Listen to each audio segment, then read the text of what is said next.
Hello, this is Jerry Morton. Welcome to my Finding My Way podcast. This is podcast number 41, titled Graduation. Podcasts 34 through 61 are stories from the year of Army training I experienced. The training started in August 1966 and ended in June 1967. The stories are published in the book Reluctant Lieutenant from Basic to OCS in the 60s, which was published by Texas A&M University Press as a military history. Graduation is an account of the final weeks of basic training at Fort Dix, New Jersey in October 1966. Jerry experienced conflict, stress, and relief during those weeks. It is recommended that you listen to the Army training stories in the order in which they are presented so that you can appreciate the full contextual richness of the later stories. Graduation. 2 weeks to go. We were getting to be short-timers. In addition to drilling us on the things we needed to know to pass the proficiency test, they started marching us in a formation with a 16-man front. That is a long line. It stretches all the way across a wide street. The first stage of building the big marching formation was to have the men in each company line up by height. The tallest were in the front row, and the shortest in the last one. They did this for each company in the battalion. That way, when we passed in review, the first men in the formation to arrive would give the impression of a massive group of big men moving by as one imposing force. Theoretically, few would pay attention to the end of the block of men as eyes shifted to the next company to pass in review. Each company was led by the biggest of the big, carrying the company banners and various ribbons hanging from them. Even from my limited view of the process, it was impressive. Marching in a straight line with 16 other men is not all that easy. The goal is to keep the line perfectly straight at all times. The task becomes more and more difficult the farther you are behind the front row. I was about a third of the way back and 4 men in from the left side of the company's formation. If the guy directly in front of me slowed down for any reason, I had to slow down or step on his heels. In either case, I ended out of perfect alignment with the other 10 guys to my right. Of course, when I slowed down, the guy behind me had to slow down or step on my heels. The farther back in the ranks this ripple effect went, the harder it was for the last rank to maintain its alignment. I wish I could have seen the struggle the guys in the last couple of lines had to endure in order to create the illusion of a straight line. One thing was certain. I was glad I was not one of them. We did all right until we got to the turns. What a mess. The guys on the inside of the turn have to take little tiny steps, while the guys on the outside have to take large giant steps, or the whole thing looks like a sick snake. That first turn was bad. We were going to the right, which meant everyone on my side had to take giant steps. Immediately, the guy in front of me began slowing down. It took all of my concentration to keep from stepping on his heels. Unfortunately, the guy behind me apparently lacked the mental capacity to avoid doing the same thing to me. He stepped on my heels so dramatically and so often that I could not resist turning my head to see who was doing it. I made eye contact with him, and he grinned sheepishly. It was the black guy with the British accent, the one the sergeants had given so much hell to at the beginning of basic for not shaving close enough. I had seen him every so often during the various training activities. He was in 2nd Platoon. Fate had not brought us together much, but he was pleasant enough when it did. I had admired the way he stuck up for his rights when the sergeants were really on his case. He had not been singled out too much since then, as far as I could tell. Assuming that he could not help it, I endured the pain. The first couple of sessions of this parade practice were rough. My heels began to get red. Everyone was having trouble with the turns. My trailing companion just could not keep off the backs of my feet. Fortunately, the group began to catch on as the days went by. We were actually doing a good job. We all wanted to look sharp. Many of the guys had families coming to the graduation ceremony, and we wanted to look good for them. However, we were not perfect. The turns were still causing problems. They were not nearly as bad as they had been in the beginning. The guy in front of me continued to slow down slightly, which in turn forced me to slow down or risk stepping on his heels. Then the black guy behind me would chomp up mine again. He just could not seem to adjust. One evening, after an afternoon of 16-man front marching, my heels were particularly sore. It hurt just to take my boots off. The heels of both feet were bright red with flecks of blood oozing to the surface in a few spots. This was not good. I had to talk to the guy. It felt strange going into another platoon's area. You knew it was identical to your own, but everyone was a stranger. In your own platoon, you knew who slept in each bunk, what they were usually doing at any given time, and why. As I moved through 2nd Platoon's bay, nothing seemed to fit. I was an intruder. People looked at me and knew I did not belong. Oh, sure, I recognized most of them. At one time or another, we had been in line together or alongside one another during some training session or cleanup detail. But I did not know them the way I did the guys in my platoon. I was a trespasser. Everyone knew it. Finally, I saw the black guy. He was sitting on his bunk, polishing his shoes at the far end of the bay. Looking up with polishing rag in hand, he greeted me. "Hey, what brings you here?" "We need to talk," I replied as I strode up in front of him. "Sure thing," he replied. "Here, pull up a chair. What's on your mind?" he queried in his crisp, British-like accent. "My heels are really starting to bother me. Look," I said, pulling down one sock to expose the deep red heel.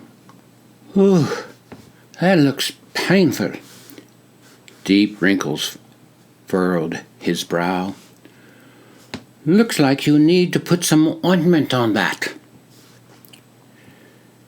"Thank you. Is there any way you can stop stepping on me when we're marching?"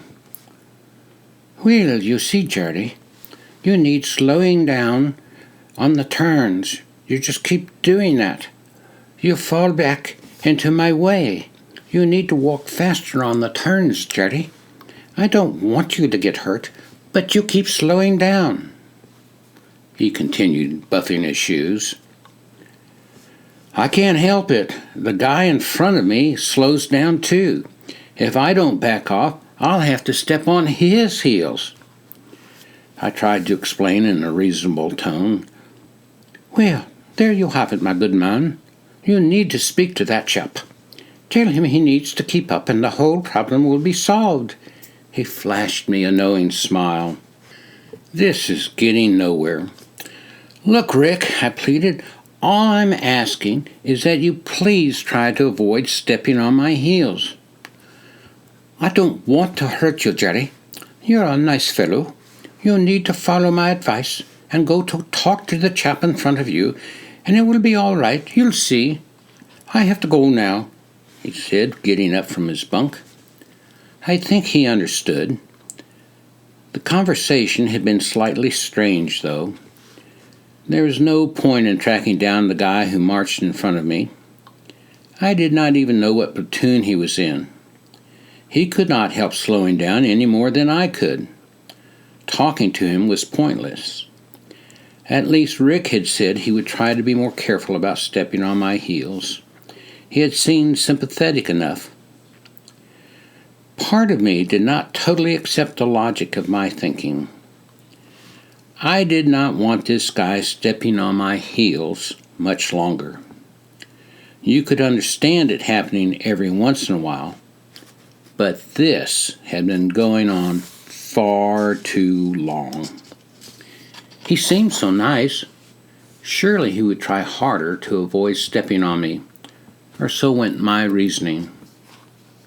If I was wrong, I had a serious problem. Hawk announced that he had decided to go for the post-record time in the 1-mile PT test run.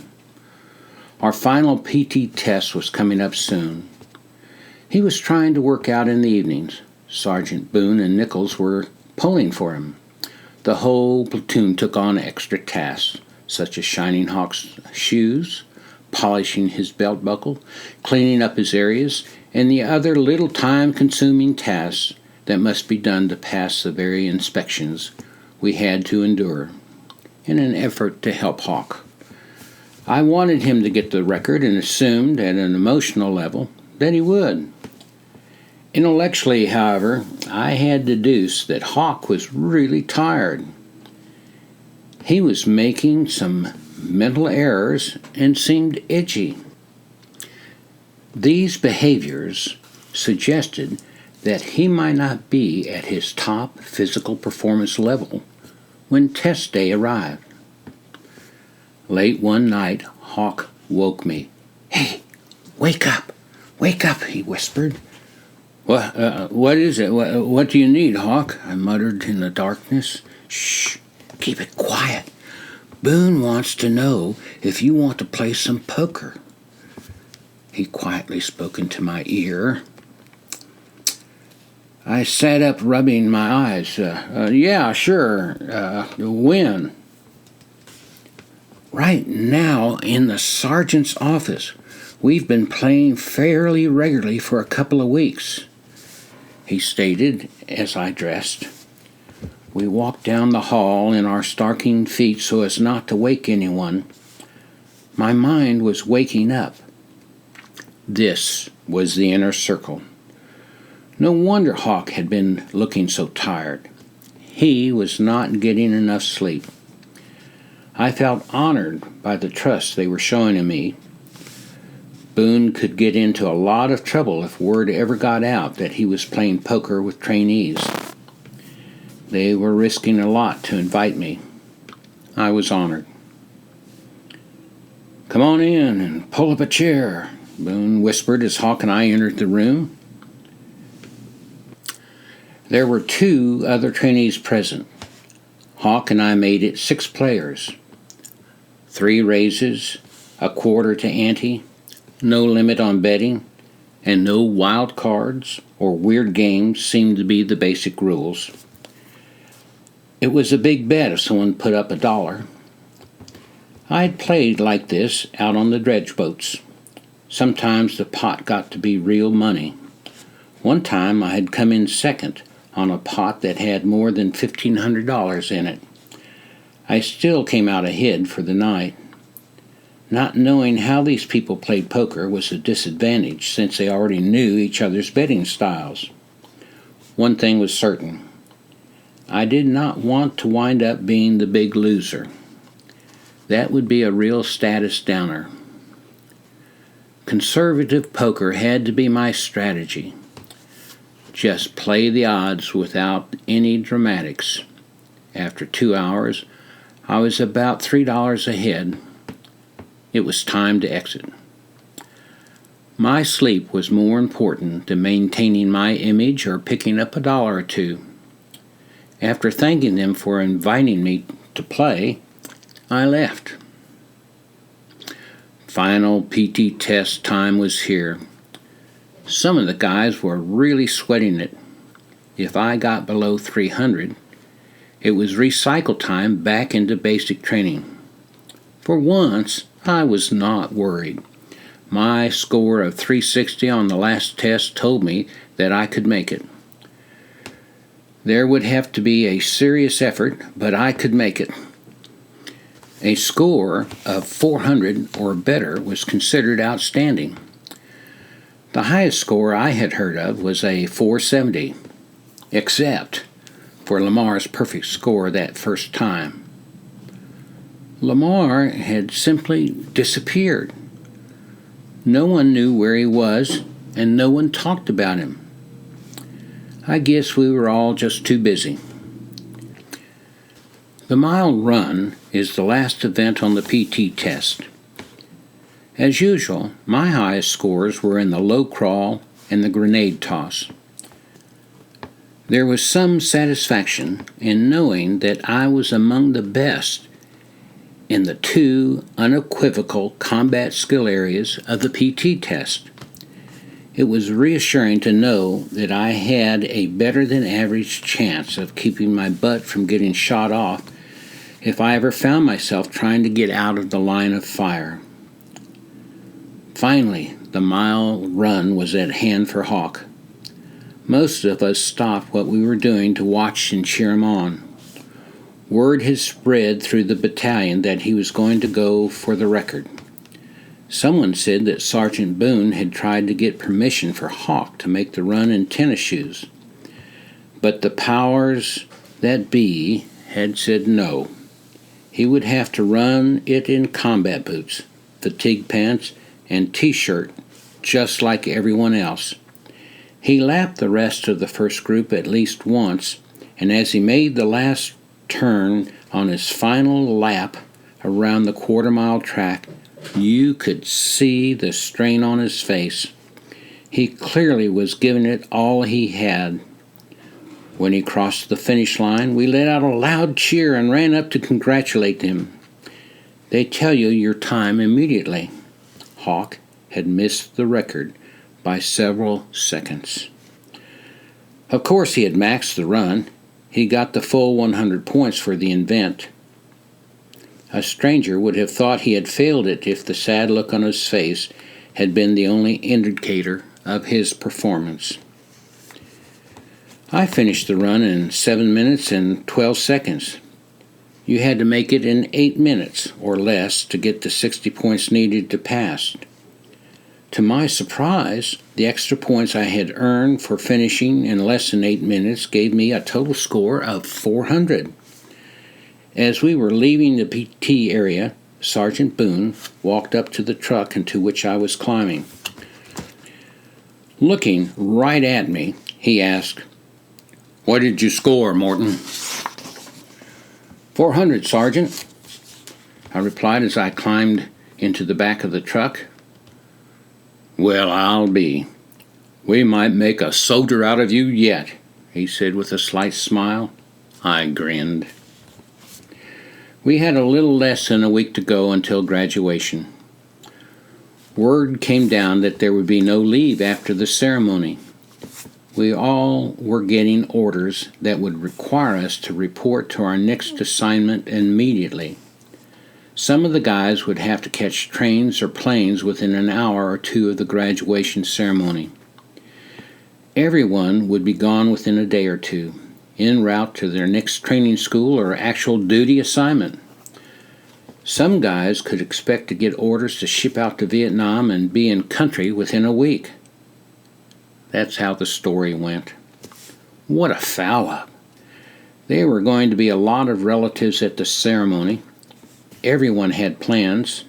Now, none of it mattered. The Army had changed its mind. what was the point of complaining? I felt sorry for the guys who had family coming. As for me, it was okay. The quicker I got to OCS, the better. It shortened my time in the Army. Anna would be disappointed. We had no firm plans for the break between basic and AIT. That was a blessing. When I called Anna to tell her that there would be no leave at the end of basic, she had sad news of her own to relate. They had been trying to call me or get a message through to me for more than a week.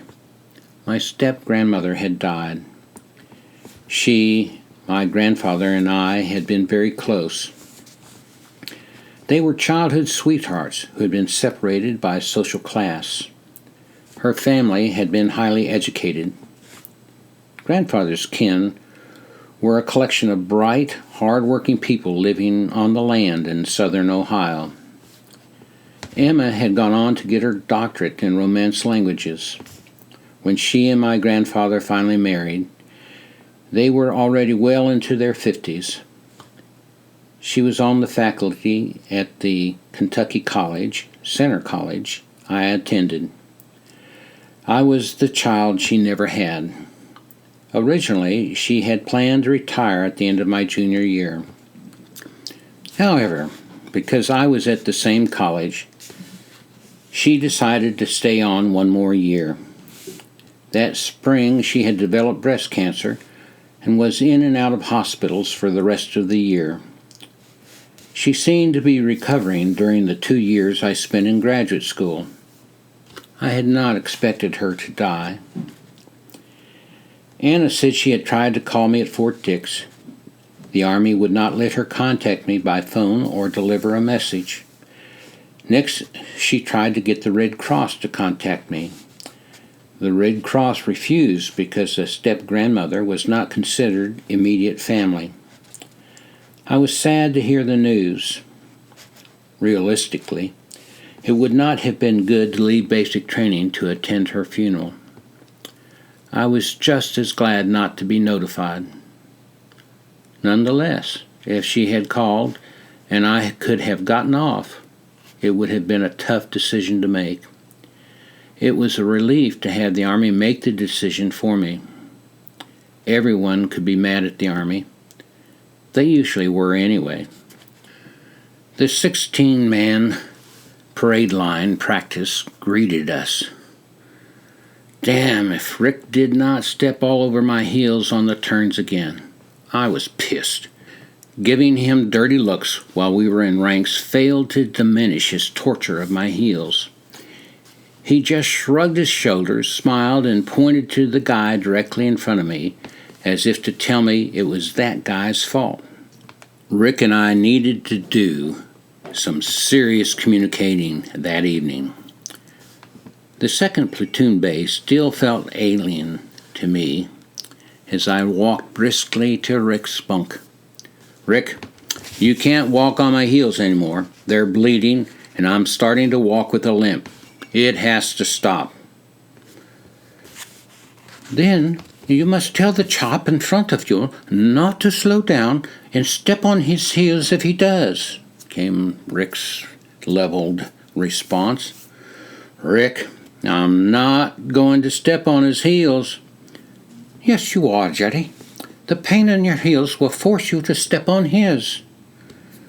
Rick seemed to logically reply.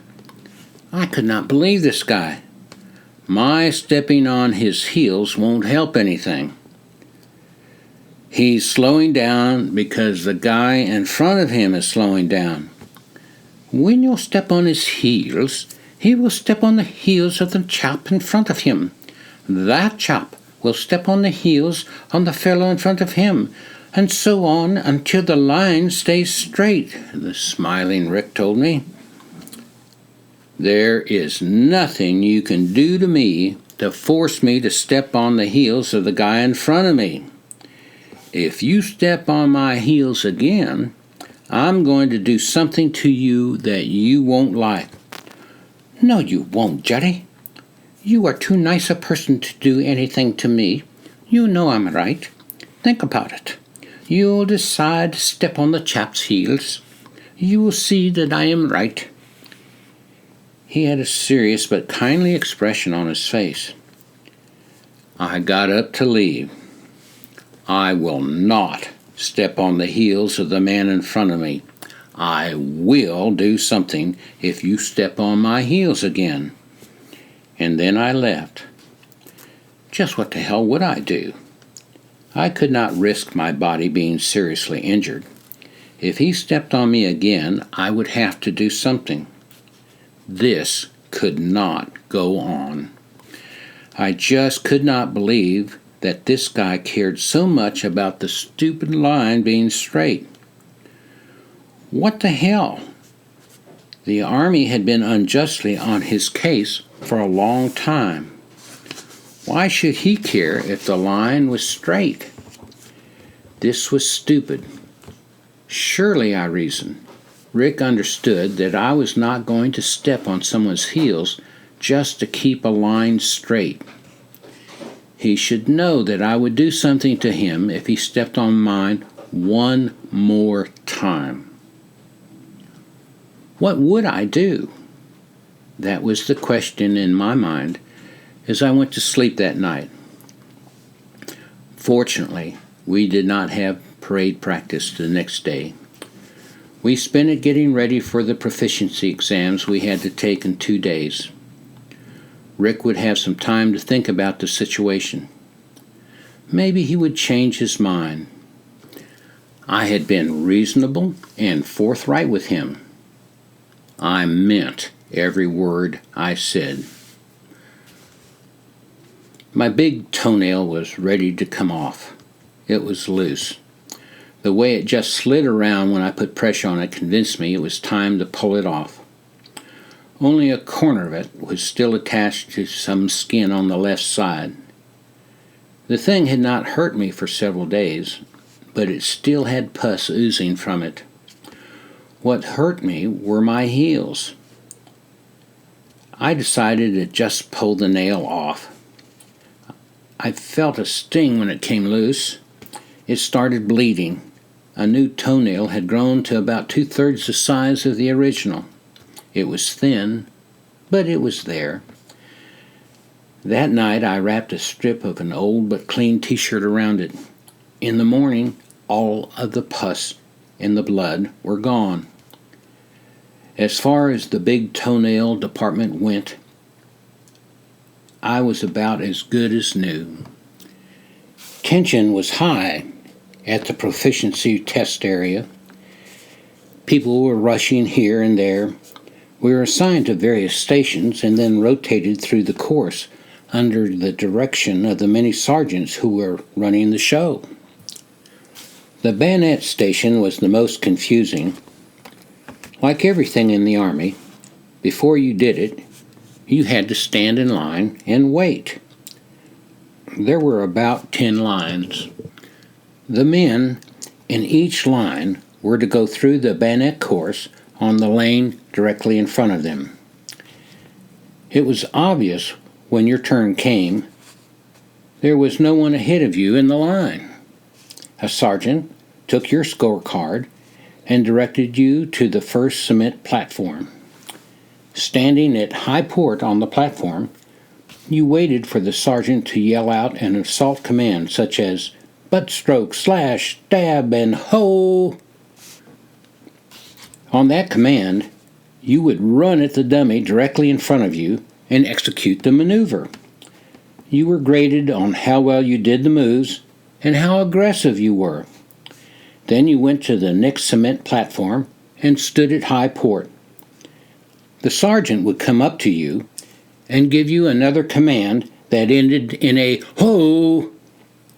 After assaulting the second dummy, you repeated the entire process a third time. That was it. What made the process so complicated was figuring out which cement platform you were to stand on and which of the sergeants was shouting your orders. The 3 cement platforms and subsequent 3 dummies were not in a straight line. They kind of zigged and zagged. That would have been okay if there were only your 3 dummies to worry about. However, each of the 10 lanes had its own 3 dummies, which meant that there were 30 dummies in the area, with none of them in a nice, neat line. Actually, it looked as if there were a lot more extra platforms and dummies than there were lines for as far as you could see. The way they were all out of alignment made it hard to tell how many of them there were or which ones you were to assault. The whole course was laid out among medium-sized trees. This made it harder to focus on exactly where everything ought to be. Further complicating the picture were the soldiers in the middle of the course. They were being screamed and shouted at by sergeants giving orders as they rushed to dummies or stood at high port.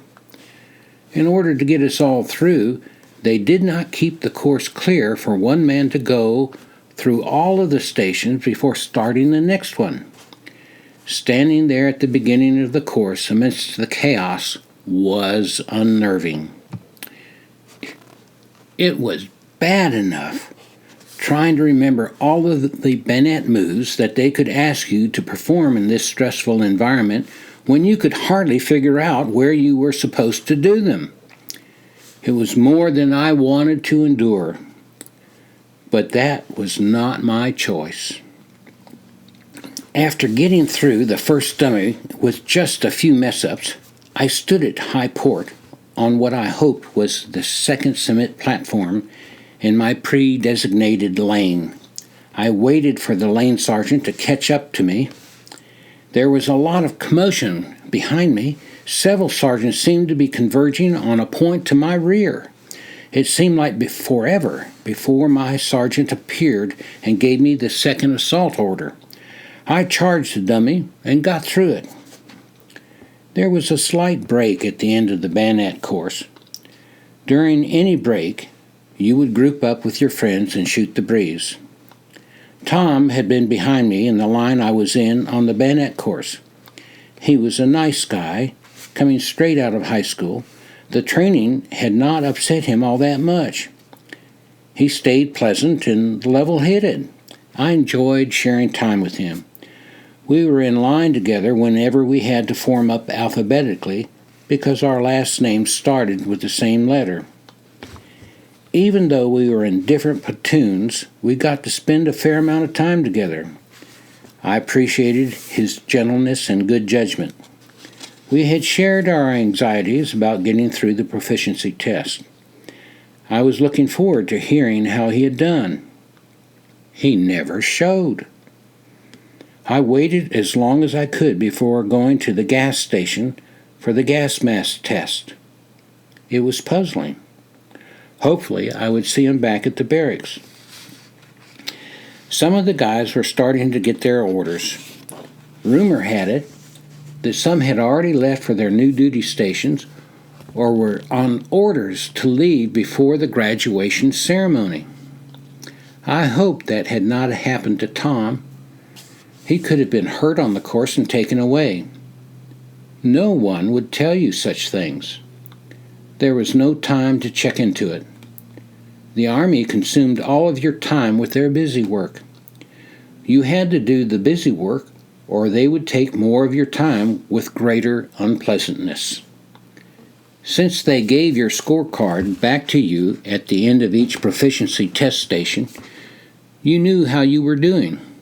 I had passed. I was getting out of basic. 2 more days and a wake-up until graduation. The morning drill was the 16-man front parade formation. What was I going to do if Rick stepped on my heels? I still had not figured it out. I knew I had to do something. The situation was intolerable. I simply had to do something. The marching began. Rick was behind me as usual. I could see the intersection up ahead. We would be turning to the right. That meant that the guy in front of me would probably slow down, putting himself and then me out of perfect alignment. If Rick stepped on my heels, I would have to do something. Tension was building within me.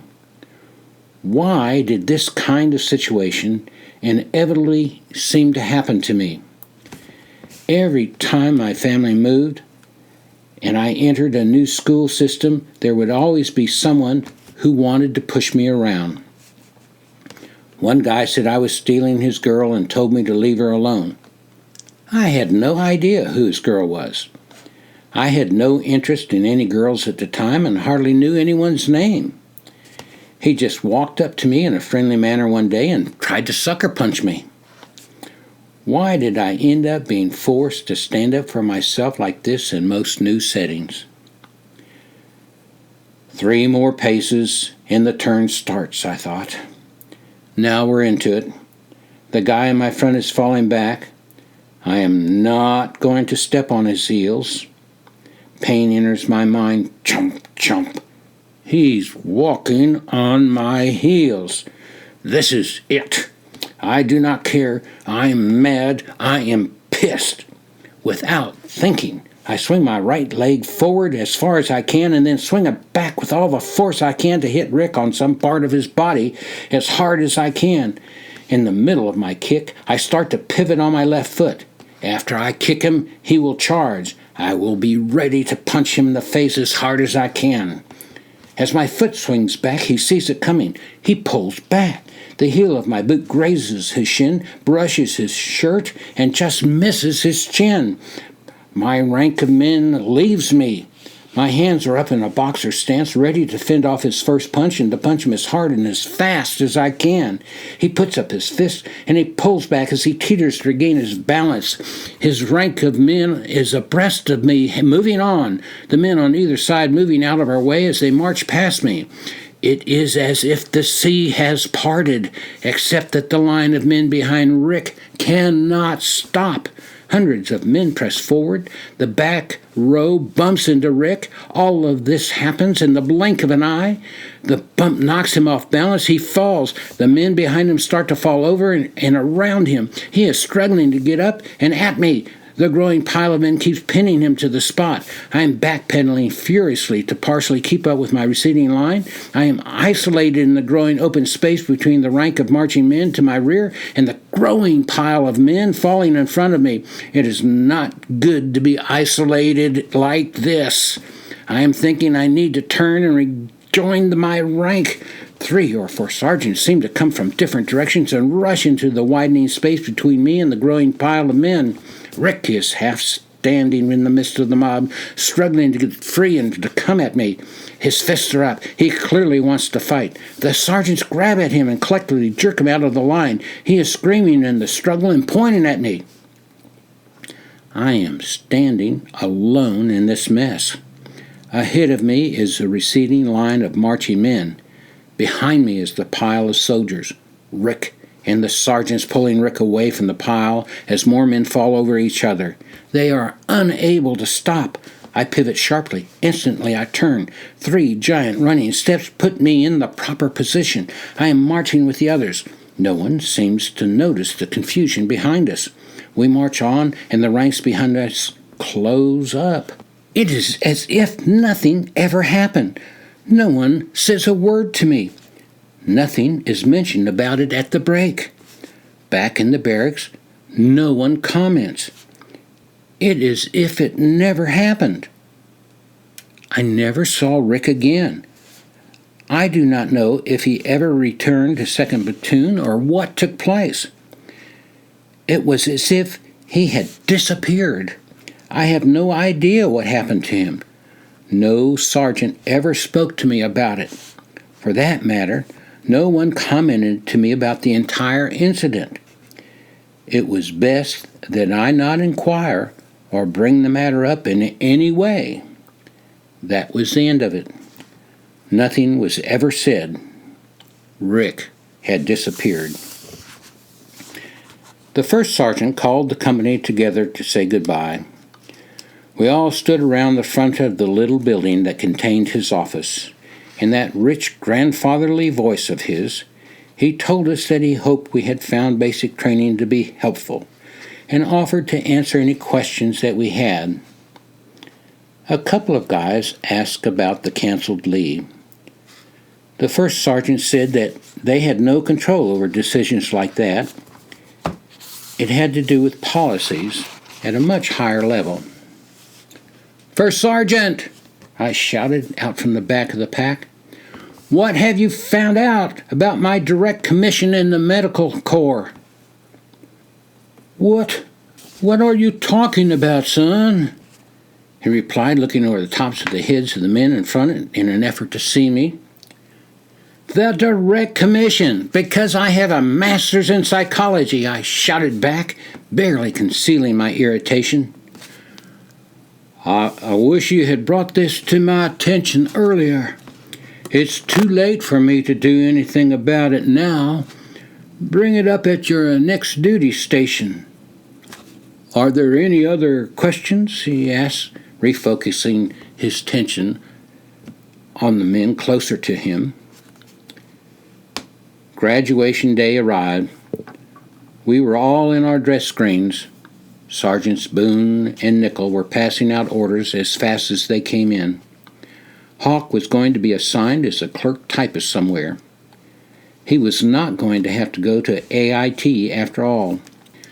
It looked as if he would be able to put his 2 years in stateside. He was really pleased. All of the guys slated to go to OCS had to go to AIT first. People were being sent all over the country for AIT and other specialty schools. A few guys were getting orders to go directly to Vietnam. "If you pass go, do not collect $200, said the go-to-jail card in the Monopoly game. They were definitely not going to collect $200. This was disturbing news to everyone. I did not know anyone with those orders, but the word was they were given to some of the guys. Reading Army orders is complicated. There are so many acronyms and numbers. As best I could understand it, I was supposed to catch a train the next day to go to Fort McClellan, Alabama. It was near Anniston. I had no idea where Anniston, Alabama was. I would be there for 8 weeks and then get 2 weeks off for Christmas. Early in January, I was to report to Fort Benning, Georgia, for infantry OCS. The time schedule of events was all there in black and white. I would be safe in training programs until the end of June 1967. I hoped the Army would not change its mind about my orders. I would not flunk out, and I would ultimately get a branch transfer or a direct commission in the Medical Service Corps. The parade we had practiced went well. The music from the Army band made marching easier. Our 4 companies marched right into a big gymnasium-like building. There were bleachers for us to sit in as if we were about to attend a basketball game. Several hundred civilians were already seated. They were the relatives and loved ones. The marching feet inside the building made an awesome sound. A full bird colonel made our graduation speech. I was unable to focus on what he said, other than that all of the platoons had 100% participation in the United Way campaign. He said he was proud of us. They gave a big trophy to the guy who was the best shot in the rifle qualification test. He had a score of 72. The colonel apologized for the shortness of the graduation ceremony, but many of the men had trains or planes to catch, and he wanted to give them what little time was available to be with the friends and relatives who had come to see this proud event. Several guys threw their hats in the air. It all seemed a little melodramatic. Clearly, graduating from basic training was an important event to some of the guys. After the ceremony, it was pretty much mill around time. You were on your own. Sergeants were telling people where they needed to go to catch a train, plane, or bus. The Army had given some guys tickets with their orders, and others were instructed to go to the transportation site and await further instructions. I was one of those ordered to go to the train station. They would provide trucks to take hundreds of us to the station the next day. Some sergeant would meet us there and tell us what to do next. We had to stuff all of our clothing and other gear into our duffel bags and carry it with us. If it did not fit in the duffel bag, it was to be thrown away. I had one night left at Fort Dix.